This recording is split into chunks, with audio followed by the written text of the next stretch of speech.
ก็คนที่ก็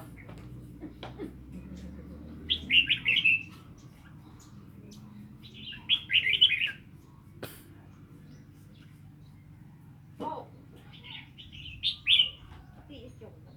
จะเย็นกินจะจนปากยาไม่ให้จ้าในหันนะเรื่องหูไว้ตาไว้ตีนไว้อีไรเดี๋ยวจะเห็นช่างน้ำกันปิด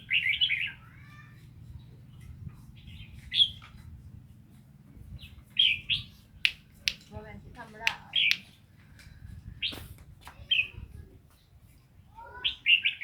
ท่านไทยจกไทยท่านหนามจกหนาม